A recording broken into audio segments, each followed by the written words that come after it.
नमस्कार मैत्रिणींनो, आज आपण छोट्या सुक्या माशाचं कालवण करणार आहोत.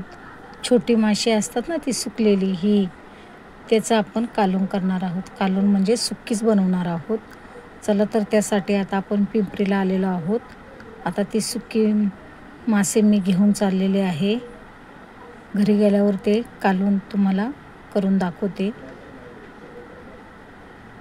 पिंपरी बाजार आहे हा. सुकट, बोंबील. आता बघा, मी एक प्लेट भरून घेतलेली आहेत सुकी मासे छोटी छोटी.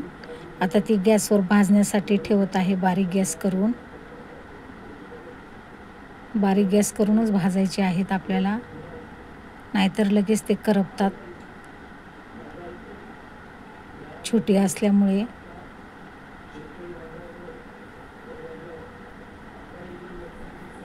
तर बऱ्यापैकी भाजून झालेले आहेत. तर प्लेटमध्ये काढून घेते. आता त्याची सेफ्टी मागची छोटीशी सेफ्टी काढून टाकायची आहे. पुढचं तोंड काढून टाकायचं आहे. आणि वरतून थोडे पर आहेत ते छोटे छोटे, ते पण काढून टाकायचे आहेत, नाहीतर आपल्याला खाताना ते तोंडामध्ये येतील. असे स्वच्छ करून घ्यायचे आहेत. बघा मी किती स्वच्छ करून घेतलेले आहेत. बघा एवढी घाण काढलेली आहे. आता लवकर बनवण्यासाठी घेऊया. इथे एक छोटा बटाटा, 2 कांदे, 1 मोठा टोमॅटो आणि कोथिंबीर बनवण्यासाठी एवढं घेतलेलं आहे. आपल्याला झटपट बनवायचं आहे. आणि हे 3 पाण्याने मी स्वच्छ धुवून घेतलेले आहेत, कारण वाळू माती असते त्याला. 3 पाण्याने धुणं आवश्यक आहे. आता गॅसवर एक पॅन ठेवलेला आहे.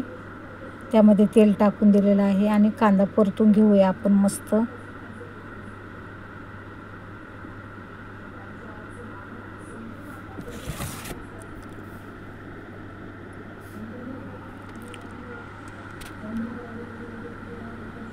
कांदा बऱ्यापैकी परतत आलेला आहे. आता हळद टाकून घेऊया. हळद टाकल्याच्या नंतर मिरची पावडर आणि घरचा मसाला टाकून देऊया.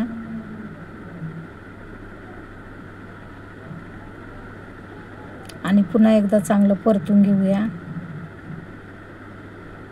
टोमॅटो टाकून दिलेला आहे, बटाटा.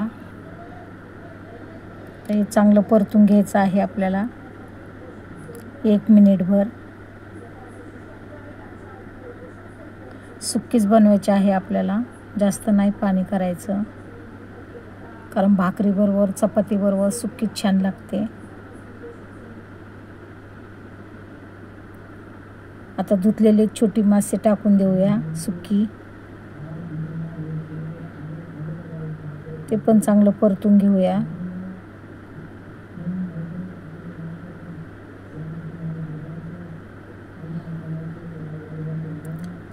अर्धा चमचा मीठ टाकून देऊया.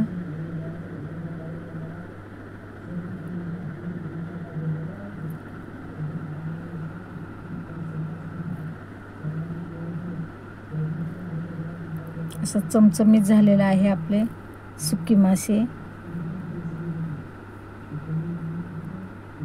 आता इथे मी 1 ग्लास पाणी टाकून दिलेलं आहे, कारण बटाटा पण शिजायचा आहे.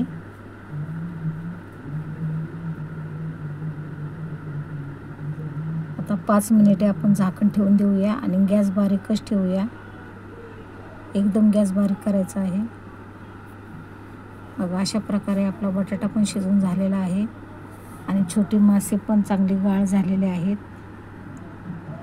थोडीशी कोथिंबीर टाकून घेऊया. मस्त झालेला आहे.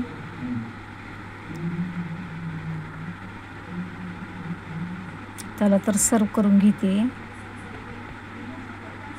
कशी वाटली तुम्हाला सुकी मासे भाजी? आवडल्यास लाईक करा, शेअर करा, सबस्क्राईब करा. तुम्ही बनवून खा अशा प्रकारे, खूपच मस्त लागते. कशी वाटली आजची रेसिपी कमेंट करून कळवा. चला तर भेटूया पुढच्या व्हिडिओमध्ये.